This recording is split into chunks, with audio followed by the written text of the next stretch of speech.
Hello guys, कैसे हैं आप लोग। मैं हूं डॉक्टर कंचन। सो गाइज, आज का जो वीडियो है, आज के वीडियो में हम जानेंगे ओएसएमएफ यानी कि ओरल सबम्यूकस फाइब्रोसिस के बारे में कि ओरल सबम्यूकस फाइब्रोसिस से कैंसर होने के चांसेस कितने होते हैं। यानी कि अगर आपके मुंह के अंदर ओएसएमएफ की प्रॉब्लम है तो क्या ये जो ओएसएमएफ है इससे कैंसर हो सकता है। इससे रिलेटेड आज के वीडियो में हम डिस्कस करने वाले हैं। सो गाइस, आज का जो वीडियो है काफी इंफॉर्मेटिव होने वाला है। सो वीडियो को लास्ट तक जरूर देखिए। सो गाइस, वीडियो स्टार्ट करने से पहले आप सभी से रिक्वेस्ट है कि चैनल पे नए हैं तो चैनल को सब्सक्राइब करिए एंड बेल आइकन को जरूर दबाइए। इससे मेरी जो भी नई वीडियो आएंगे उनका नोटिफिकेशन आपको मिल पाएगा। So guys, oral submucous fibrosis यानी कि ओएसएमएफ के केस में माउथ ओपनिंग की प्रॉब्लम हो जाती है। यानी कि पेशेंट को मुंह खोलने में परेशानी आती है।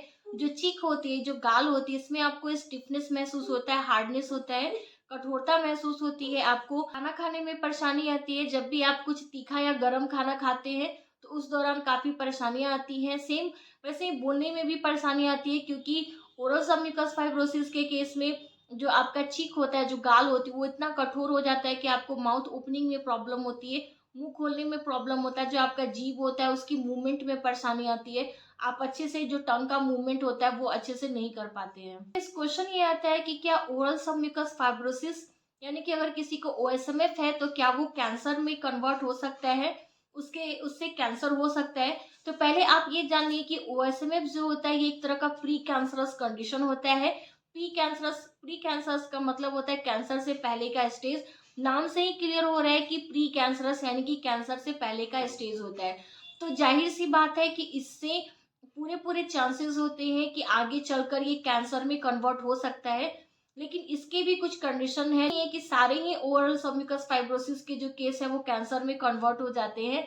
ये अगर आप कुछ लापरवाही करते हैं, कुछ गलतियां करते हैं, उस पे डिपेंड करता है। उसके कारण भी हो सकता है कि आपका जो ओरल सबम्यूकस फाइब्रोसिस का प्रॉब्लम है वो कैंसर में कन्वर्ट हो जाए। या फिर आपके स्टेज पे भी डिपेंड करता है कि आपका ओएसएमएफ का स्टेज कौन सा है। स्टेज 1 2 3 4 कौन सा स्टेज है, स्टेज के अकॉर्डिंग भी कुछ फैक्टर्स होते हैं। उसकी वजह से भी जो ओएसएमएफ होता है वो कैंसर में कन्वर्ट हो जाता है, जो हम वन बाय वन डिस्कस करेंगे। फिर ओरल सबम्यूकस फाइब्रोसिस यानी कि ओएसएमएफ होता है, इसके 4 स्टेज होते हैं, 1 2 3 एंड 4। तो अगर आपका जो ओएसएमएफ का स्टेज 1 है, ओएसएमएफ के शुरुआती दौर होते हैं, यानी कि जब स्टेज 1 होता है तो उस दौरान कैंसर होने के जो चांसेस होते हैं वो बहुत ही कम होता है, रेयर होता है। ना के बराबर चांसेस होते हैं। 5 से 10% ही चांस होता है कि आपको कैंसर हो सकता है, बट ये बहुत रेयर होता है। लेकिन जैसे आपके स्टेज बढ़ते हैं वैसे ही जो चांसेस होते हैं, वो परसेंटेज जो है कैंसर होने का वो बढ़ते जाता है। अगर आपका स्टेज 4 है ओरल सबम्यूकस फाइब्रोसिस का कंडीशन, तो वैसे केस में 30 to 50% चांसेस होते हैं कि ये कैंसर में कन्वर्ट हो सकता है। 4 में क्या होता है कि जो आपकी माउथ की ओपनिंग है, जो मुंह का खुलना है, बहुत ही कम हो जाता है। 1 फिंगर या 2 फिंगर ही माउथ की ओपनिंग रह जाती है। पेशेंट अच्छे से प्रॉपर तरीके से मुंह को खोल नहीं पाते। इनफैक्ट यहाँ तक कि उन्हें जो खाना खाना होता है उससे भी मुंह के अंदर डालने में परेशानी आती है। या फिर आपका जो टंग का मूवमेंट है, जो जीभ का मूवमेंट है, वो रिस्ट्रिक्टेड हो जाता है, उसमें मूवमेंट अच्छे से नहीं हो पाती है। तो इस दौरान पूरे बहुत ज्यादा चांसेस जो है वो बढ़ जाते हैं कि ये जो ओरल सबम्यूकस फाइब्रोसिस है ये कैंसर में कन्वर्ट हो जाता है। चलिए अब हम ये जान लेते हैं कि वो कौन कौन से फैक्टर हैं जिसकी वजह से ओरल सबम्यूकस फाइब्रोसिस कैंसर में कन्वर्ट हो सकता है। ये जो सबसे पहला फैक्टर है वो है हैबिट। यस, जैसे कि आप सभी को पता है कि ल्यूकोप्लेकिया हो या फिर ओएसएमएफ हो, इस तरह की जो भी प्रॉब्लम होती है ज्यादातर करके उन्हीं लोग में होता है जिनमें हैबिट्स होती है स्मोकिंग, टोबैको च्यूइंग या अल्कोहल कंज्यूम करने की।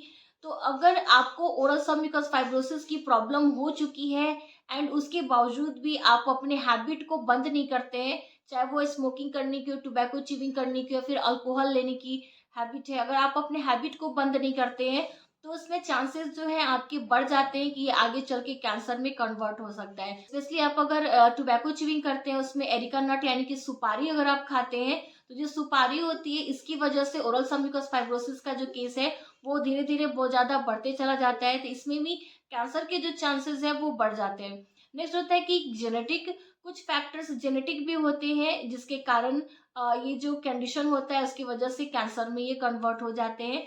नेक्स्ट होता है गाइस इम्यून सिस्टम। अगर आपका इम्यून सिस्टम बहुत कमज़ोर है, यानी कि रोग प्रतिरोधक क्षमता जो है अगर आपके शरीर में कम है, तो उसके कारण भी जो कैंसर सेल है आसानी से आपके बॉडी के अंदर डेवलप हो जाते हैं और ओरल सब म्यूकस फाइब्रोसिस जो होता है वो कैंसर में कन्वर्ट हो जाता है। नेक्स्ट होता है गाइस रेडिएशन। अगर आपको किसी और तरह की परेशानी है जिसमें आपको रेडिएशन थेरेपी लेने की ज़रूरत पड़ रही है, तो रेडिएशन लेने की वजह से रेडिएशन थेरेपी जब आप लेते हैं तो आपका जो बॉडी है रेडिएशन में एक्सपोज़ होता है, तो उसके दौरान भी कैंसर सेल बॉडी में डेवलप होने के चांसेस बढ़ जाते हैं। तो इसे रोकने के लिए हमें क्या करना चाहिए? सबसे पहला जो ये जो फैक्टर्स है, सबसे पहला जो हमने बताया हैबिट, आपको अपने हैबिट को कंट्रोल करना बहुत ज़रूरी है। अगर आपके मुँह के अंदर ओरल सब म्यूकस फाइब्रोसिस के सिम्पटम्स दिख रहे हैं, तो तुरंत आपको अपनी जो हैबिट है स्मोकिंग, टोबैको च्यूइंग या अल्कोहल कंज्यूम करने की, उसे तुरंत ही बंद कर देना चाहिए। एंड जो भी ट्रीटमेंट है, तुरंत आपको ना ट्रीटमेंट भी स्टार्ट कर देना चाहिए। ओरल सब म्यूकस फाइब्रोसिस के केस में मेडिसिन के साथ-साथ एक्सरसाइज़ भी बहुत इम्पोर्टेंट होती है। अगर आप दोनों ही चीज़ों को फ़ॉलो करते हैं, तो कैंसर तक की नौबत आएँगी नहीं एंड आप ओरल सब म्यूकस फाइब्रोसिस से तुरंत ही छुटकारा पा सकते हैं। इसके लिए क्या-क्या एक्सरसाइज़ है, ऑलरेडी मेरे चैनल पे वीडियोज़ हैं, लिंक मैं आपको डिस्क्रिप्शन बॉक्स में दे दूँगी, आप वहाँ से चेक कर सकते हैं। नेक्स्ट होता है guys healthy diet. Healthy diet का होना बहुत ज़रूरी होता है, क्योंकि हमारे जो इंडियन डाइट ऐसी बहुत सारी न्यूट्रिशनल चीज़ें होती हैं जो कि बाहरी जो भी बीमारियाँ होती हैं उसमें ठीक करने की क्षमता होती है। अगर आप डाइट लेते हैं तो इन सारी चीज़ों से भी आसानी से उभर कर निकल सकते हैं। ओरल हाइजीन का मेंटेन करना, यस, ओरल हाइजीन को भी मेंटेन करना बहुत ही ज़रूरी होता है।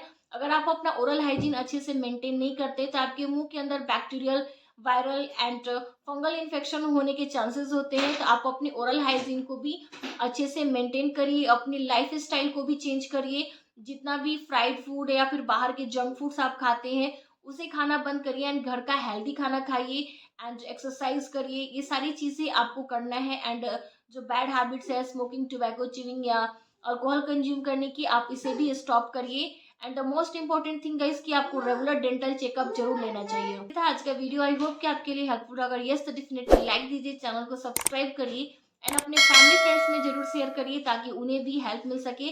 अगर आपके कोई क्वेश्चन हो तो डेफिनेटली आप मुझे कमेंट सेक्शन में पूछ सकते हैं। मुझे जब भी टाइम मिलेगा मैं उसका रिप्लाई जरूर करूंगी।